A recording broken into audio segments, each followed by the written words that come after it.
to the second class of the structural analysis. So, from previous class, we know that we have degree of indeterminacy of two types. Okay, so let me finish basic fundamentals.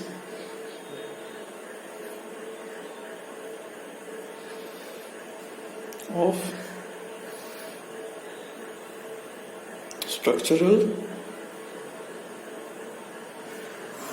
analysis.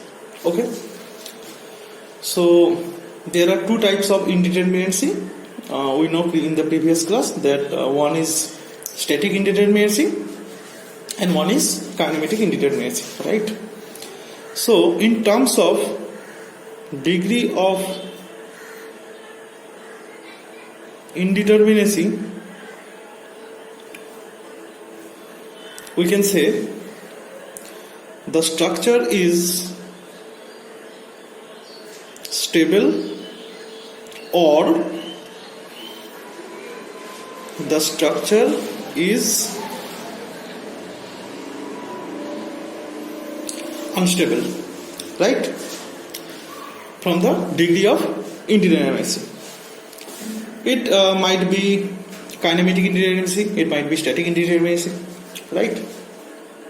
And we also know that this is the types of indeterminacy.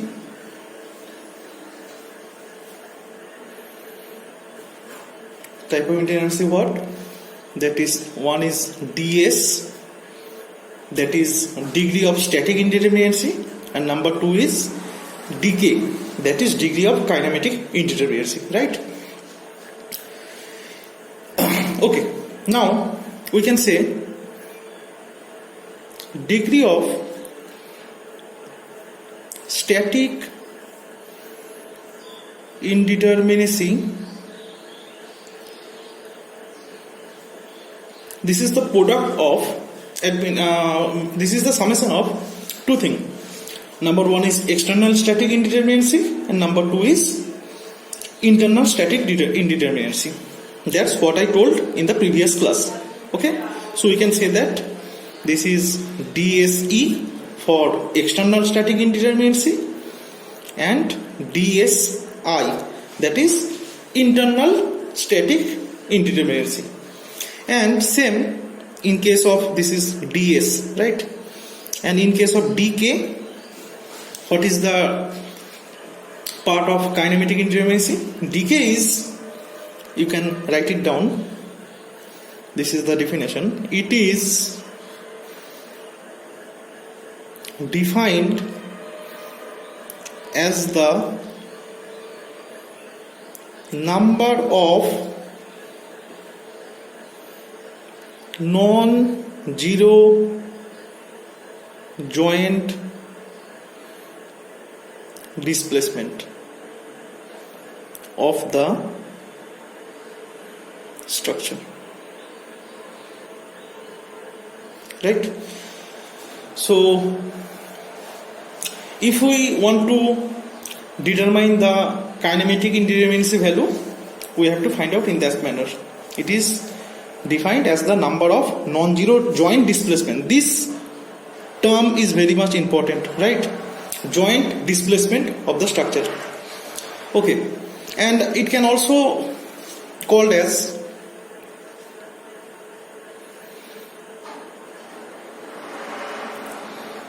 degree of freedom. Okay, degree of freedom. Now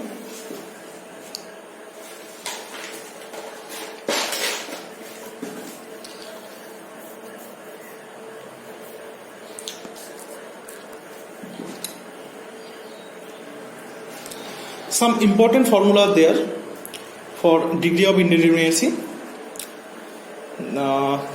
This is degree of indeterminacy. Okay.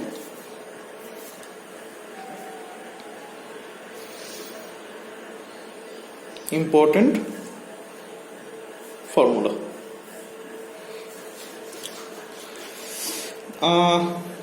There are three types of structure, right? Number one is beam. For beam case, in your syllabus there are three types of problem will be there. Number one is beam. Number two is frame. Number three is truss. Okay.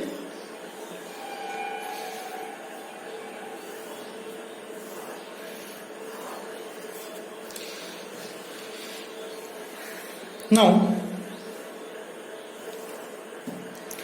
this is for static determinacy, indeterminacy, that is the product of summation of dAc plus dSi, and second part is kinematic indeterminacy, that is decay, right?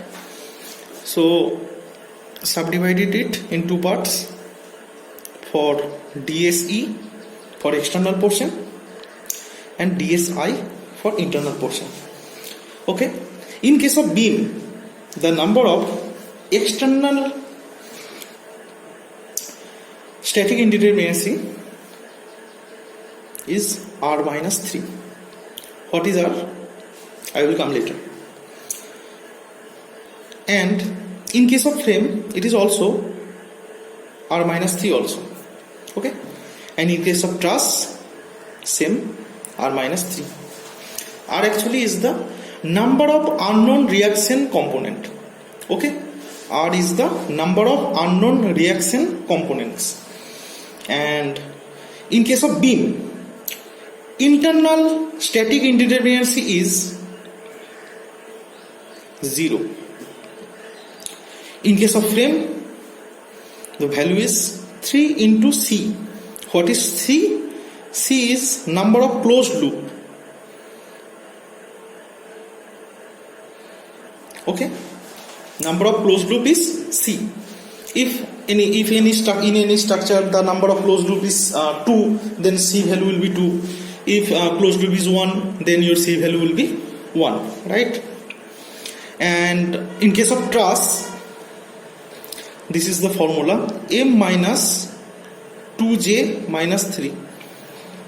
Try to remember this formula. This will be very much useful for you for determining this type of problem, to find out for the number of degree of indeterminacy for statical and for kinematic portion, right? And now move on to kinematic indeterminacy. For beam, the formula is 3j minus small r. For frame, 3j minus small r. In case of truss, the formula is 2j minus r. Okay. Remember one thing, in case of beam and frame, we do not use these two formula, as we can find out the degree of kinematic indeterminacy by degree of freedom funda, right? And in this formula, what is the m value? M is the number of member. Okay, in your truss section, the number of member will be m. If there is 6 member, then your m value will be 6. Okay, and what is the j value? J value is nothing but this is the number of joint. If there is 12 joint, your j value is 12. If there is 3 joint, your j value is 3, right? And this small r value, this small value is the number of reaction present in the diagram. Okay. Now move on to degree of kinematic indeterminacy. How to find out? Okay. So let's take what is this structure? This is a cantilever beam. You can say this is a cantilever beam, and this is a fixed support. Okay. So this is a fixed. This is free end. So we can say this fixed support can take horizontal force as well as vertical force as well as moment. So here degree of kinematic indeterminacy here is 0. because it can take three equilibrium condition, right? And move on to hinge. This is a hinge support. Here this hinge can take vertical, can take horizontal, but it can't take moment.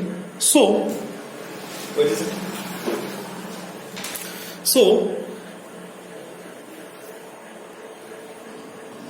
now for the hinge section, it can't take moment, so moment will be there. Okay, so in this case your degree of kinematic independence is 1. Okay, now move into a roller section. You can say this is a roller joint. Okay, here it can only take vertical forces, no horizontal forces is there, so there will be moment and horizontal, right? Here look, I take this left-handed arrow as a dotted line. Why? Because in this case your actual decay value will be 2. You can see how it comes, but without external deformation decay will be 1 in roller also. Remember this, without external deformation decay will be 1 in roller also, right? Now move into,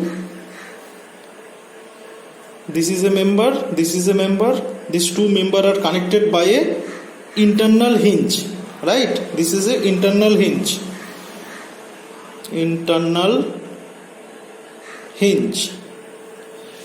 here this is a moment, this is a moment, so here your decay value is 2. Now move on to this type of structure. There is a three member are connected by a internal hinge, so there will be, in this member there will be a bending moment in this moment, and in this member a moment also. So in this case your decay value is 3. Now this is a free end. In free end there will be 1 and 2, right? This is internal hinge and this is